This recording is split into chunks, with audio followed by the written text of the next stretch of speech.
Hello, this is Lisa, and today we're going to talk about Section 1.1, Rules for Adding Signed Numbers. If the numbers have the same sign, keep the sign and add the numeric parts. If we look at example 1, it says we have 7 plus 4. 7 and 4 are both positive numbers, so when I think about this, I think I'm keeping the positives, and I'm going to add the numeric parts, 7 plus 4.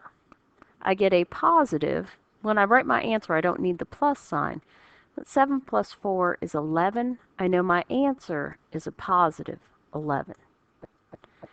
In example number 2, we have two negative numbers, negative 3 plus negative 8. So when I add, I need to keep the sign. These are both negative numbers. And when I add the numeric parts, 3 plus 8, my answer is still going to be negative, so I need my negative sign. And 3 plus 8 is 11. I get negative 11 for my answer. Next, we're going to talk about what do we do if we have numbers with opposite signs. Okay, if your numbers have opposite signs, then keep the sign of the number with the larger numeric part, subtract the smaller numeric part from the larger numeric part. So again, we'll do two examples. In example number 1, if I identify the number with the larger numeric part, that's 13 and it happens to be positive. So my answer will be positive.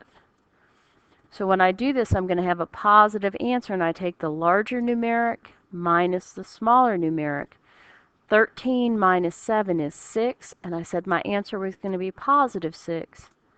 I get 6 for my answer. In example number 2, we have negative 15 plus 2. So 15, this is the larger one, and 2 is the smaller numeric part. The larger one is negative, so this time I'm going to keep the negative sign, and I'm going to subtract. I always do the larger minus the smaller. So that's 15 minus 2, which is 13. We're going to keep our negative sign, and we get negative 13 for our final answer. You can think about these two as if you're having money. Think about the negative one as what you owe and the positive one what you pay. If I owe my best friend $15 and I pay her $2, I still owe her $13. I am still in the negative. On the next page, we talk about words and phrases that we use for addition.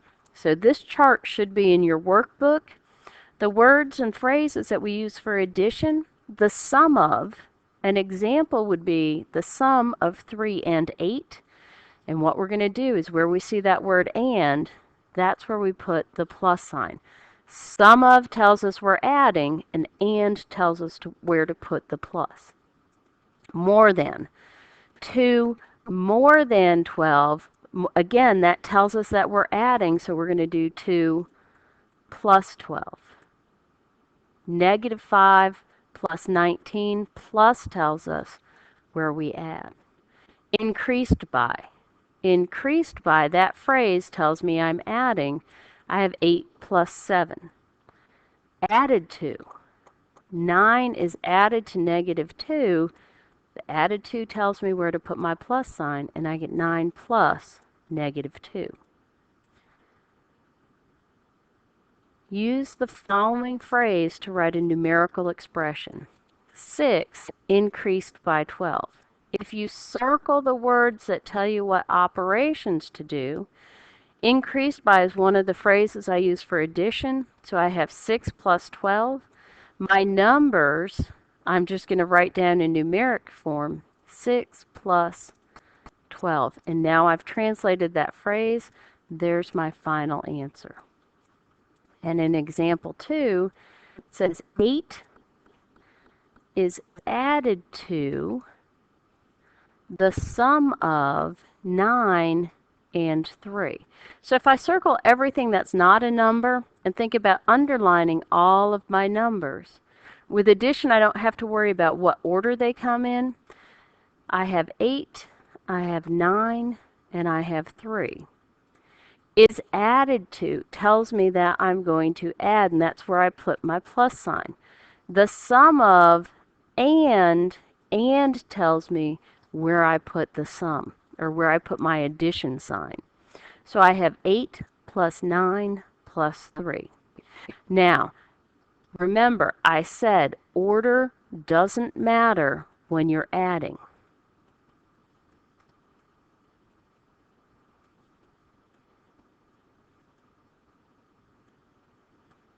When you look in your textbook, sometimes they do the order a little bit differently than I do.